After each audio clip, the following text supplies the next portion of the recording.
So can you tell us one of your favorite stories of using Buzz, or do you have any great case studies of someone, finding something? That's a good due to question. Buzz? Yeah, I mean, we haven't yet. We've only really been up and running seriously for a couple of months.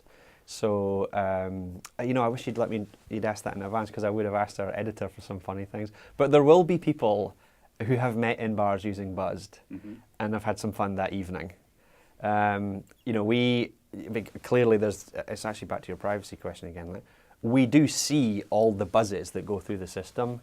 I tend to not see that many of them. I wish I had more time, because some of them are extremely funny. The things that people do and the things that they're willing to effectively broadcast out to other people in the network. There's some fun stuff in there. There definitely is, yeah.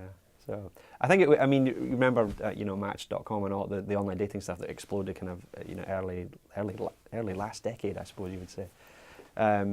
As soon as they started putting great-looking couples on TV and who married through Match, it just exploded. One of my dreams would be within the next year or so to be able to get this incredible fun couple from Manhattan to do an advert for Buzz, saying, "Oh, we found each other on Buzzed." It is a social application. People go to places where other interesting people are to be found, and things happen. Yeah. It's going to be really interesting once facial recognition comes into play, and you can potentially walk into a bar and hold your camera up and see people's faces tagged with their Facebook profile. Well, huh? yeah, we're surprisingly close to that. We have a feature called photo buzzing. So you can obviously send a text. You can rate a place with a thumbs up and thumb down. You can also take a picture or video on some of the more advanced devices and post it to the network and say, here's the scene. This place is great. Come on down. It's a great night. So that all of that sort of media is going to be there. One of the other really fun things that we're investigating at the moment is a real-time measurement of the guy-girl ratio, which you can actually do by looking at people's profile pictures, especially if they've connected to Facebook, where they tend to have a lot of additional stuff there. You can figure out whether it's a guy or a girl. You can often figure it out from some of the things that they say, who they're connected to, whatever. So it's quite feasible that we could actually give you that measurement. We could do this in real time. Every bar in Manhattan, what's the ratio of guys to girls that are buzzing about that place? What a fun application that is.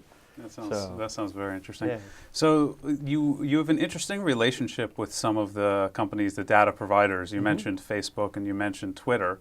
At the same time, if you take Google as well, those seem like. Do you think that Google, Facebook, or Twitter are going to move into this space in any way? Specifically Facebook, because they haven't really done much in the mobile space yet. Yet they hold a lot of the cards. Obviously it's a tremendously successful social network. My kind of recent answer re-Google is they seem to be doing everything, and now they're branding and releasing cell phone hardware. So it would be a very foolish person who would say, "No, Google will never enter my space." I do think Buzzed is differentiated from. I'll take those things one by one. Google, it's a search company. You search for something. That's what they are extremely good at.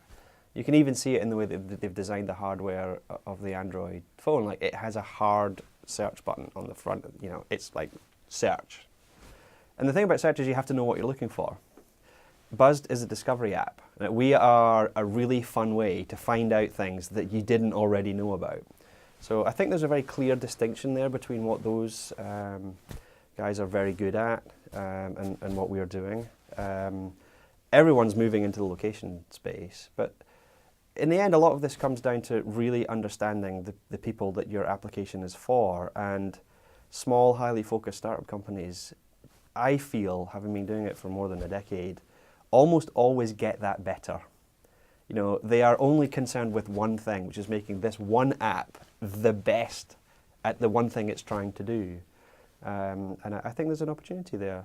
Facebook, I feel when things get to 350, 400 million consumers, the people that are in the service really define what they do with it, and Facebook doesn't really control its destiny to the extent that you can when, you have a significantly smaller number of people than that. And I think their ability to innovate and take the core service in interesting new directions is actually somewhat limited. Like people use Facebook for a very well understood purpose now, which is generally posting images and chatting about them. You know, taking that and suddenly making it location based, it's actually not a very clear question. You know, you can't take something that big that already exists and suddenly make it something else. You know, the best way to innovate something, I think, is to start with a clean sheet of paper, a startup company, a couple $1 million and 10 to 20 people. So I always feel that's the best way to really pioneer a consumer experience these days. So where do you see Buzzed in, I know it's really hard to predict in this space, it's moving so quickly. Yeah. 2-3 years from now, we know that a lot more people are going to have smartphones in their pockets, and a lot more people are going to be maybe used to the whole check-in or used to the location-based services. Do you what does Buzzed's roadmap look like, or where would you like it to be in 2 or 3 years? Good question, yeah.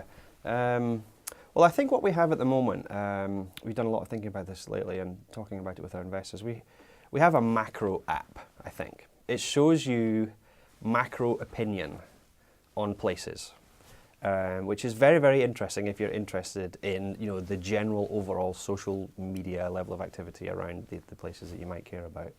I think where we're going as a company is really developing a platform which is able to deal with micro opinion and visualizations of smaller subsets of opinion about things. If I can give you an example, like the question, where shall I eat fish, is one for which you would get an answer from probably a very different set of people from what's the best show on Broadway tonight. So whilst the general concept is social media opinion about venues and events, the way that you would aggregate the opinion of those certain people, the way that you would market the service to the people that are interested in the answer to those questions, is something which I think is going to fragment significantly. So the general trend for all, I mean, not even just mobile services, but all digital online consumer services is incredible levels of personalization. And the idea of there's an app for that is a permanent one. I think that has really stuck with people.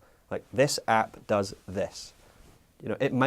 I don't think it will quite go to the level of a fish restaurant finder, but the difference between a gourmet restaurant micro review application and social media opinion upon live entertainment, those things probably require a slightly different approach.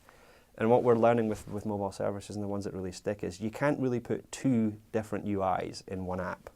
You really have to make a decision. It's one purpose, one use case, one app, and possibly one brand for that app to really get it into people's general awareness. So I think as a company, we're really, at the moment right now, I mean, we're looking at the matrix of what are people interested in, where do you find opinion about those things, and wherever any of those two things overlap, we think there's an opportunity to make a great application. So I think you'll see us become more of a publisher of a suite of applications like Buzzed. And this market is full of many very large niches, and I think you have to be a company that's able to give just the best product in the niche that any particular consumer might be. Well, thank you very much, Kevin. This has been a very enlightening and informative interview. Thank you. My pleasure.